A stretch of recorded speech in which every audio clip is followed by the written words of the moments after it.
cutting actions out.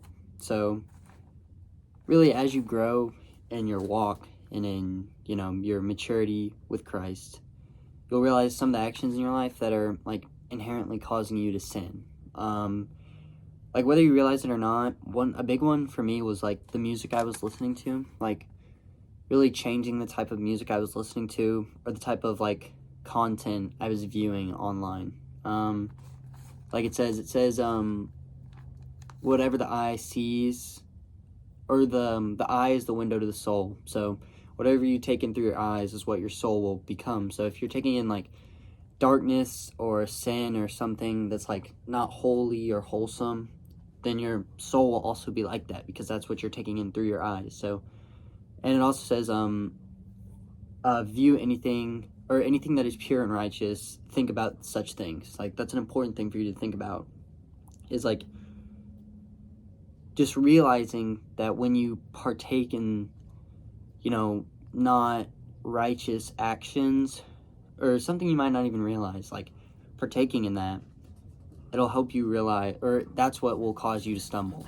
It's like allowing yourself to live in those circumstances. So that kind of leads me on to my first point, is like being radical with the way that you cut actions out of your life. Like it says in Matthew chapter 5 verse 30, and if your right hand causes you to stumble, cut it off and throw it away, for it is better for you to enter the kingdom of heaven maimed than to be thrown into the pits of hell.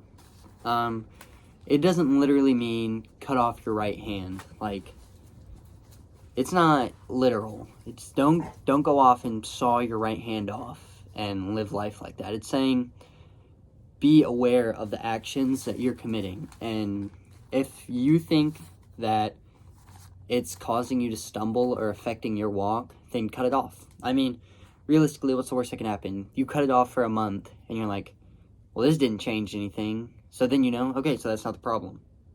It's kind of pruning the branches that are not fruitful in your life, And then in Galatians chapter 5:16 it says, but I say to you, walk by the Spirit, and you will not gratify the desires of the flesh. It goes back to what you take in your life.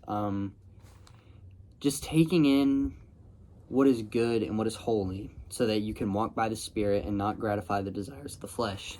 It's focusing on God and like being in His presence, walking with Him, and being aware that He's always with you, and trying to do actions that fulfill His will for your life, and not gratifying your flesh, because your flesh is obviously, it's the sin within you. Your flesh is the sinful nature within you.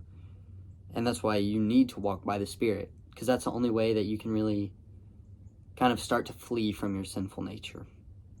And then in James chapter 1, verse 16, it says, do not be deceived, my beloved brothers. Every good gift and every perfect gift is from above.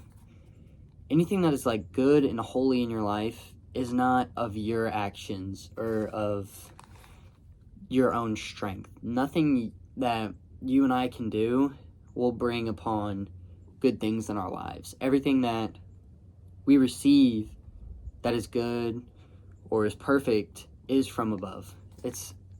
It comes back to just living in what's good and what's holy. It's just keeping your eyes on such things and not letting yourself go astray from your path.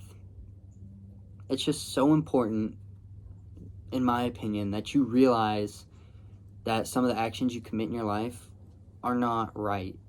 It's really important to like step back and try to understand.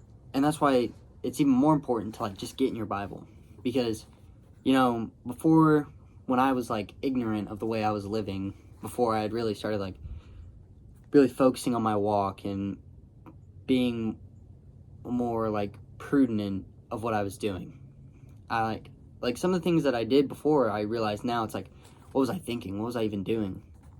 And it's coming back to like, I have to cut those actions out now. Like, it doesn't matter that I've been doing them for 3 or 4 years. Now it's time to just like get rid of it, cut it all out, because that's not helping my walk with Christ.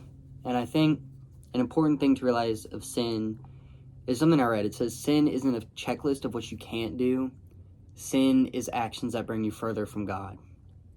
And I think that's an important way to view sin, is that it's not, oh, I can't do this, God doesn't want me to do this. It's that it's bringing you further from God and affecting your relationship. But thank you for watching. I hope you have a blessed day or night.